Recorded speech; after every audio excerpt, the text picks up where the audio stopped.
Comment vivre une vie épanouie? Quelle est votre vision de l'épanouissement pour votre propre vie? Chaque année, des centaines d'ouvrages, de livres sont publiés sur le sujet de l'épanouissement personnel. Il semble que chacun ait sa théorie sur le sujet. Mais dans cette série de mini-méditations, je vous propose de regarder à ce que le Maître, avec un grand M, le Seigneur Jésus-Christ, a à nous dire sur le sujet.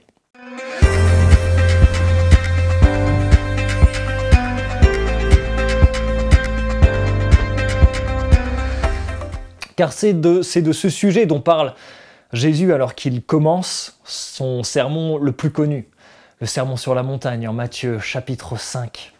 Jésus a déjà appelé quelques disciples à sa suite et il s'apprête à les enseigner sur la montagne en présence de la foule. Versets 1 et 2.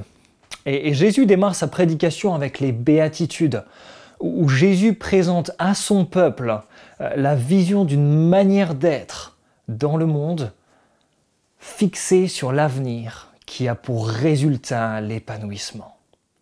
Et nous allons au cours des 5 méditations du mercredi explorer les béatitudes et voir ce que Jésus nous enseigne à travers elles sur l'épanouissement véritable. Et avant d'ouvrir avec la première béatitude, juste un mot sur la structure des béatitudes. Typiquement, c'est une déclaration qui démarre avec le mot « heureux ». Heureux sont un certain groupe de personnes, suivi de la raison pour laquelle ils sont heureux. Heureux parce que.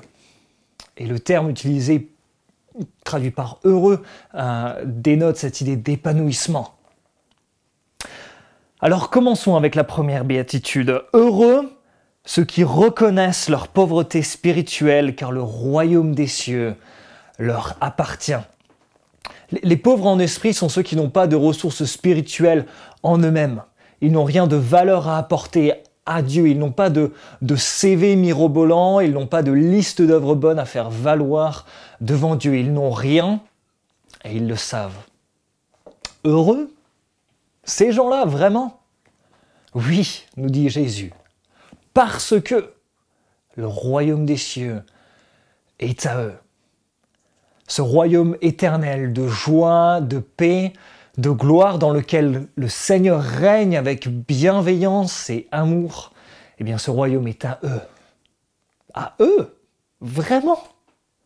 Oui, il est à eux, nous dit Jésus. Parce que ce sont eux qui se tournent vers le Seigneur Jésus-Christ pour leur salut, sachant qu'ils n'ont rien, qu'ils sont destitués spirituellement. Ce sont eux qui vivent en dépendance à Dieu, non sur leurs propres ressources, mais dépendant de la grâce de l'Éternel. Vous sentez-vous faible?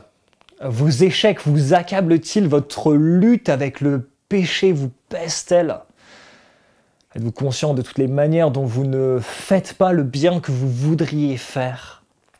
Eh bien, le royaume des cieux, soyez encouragés, n'est pas pour les gens qui sont spirituellement ultra performants, mais il est pour les pauvres en esprit. La chose la plus précieuse de l'univers, la réalité ultime, elle est à vous, parce que le Seigneur vous la donne par grâce en son Fils Jésus-Christ. Ainsi vous êtes heureux, épanouis aujourd'hui, car le royaume des cieux est à vous.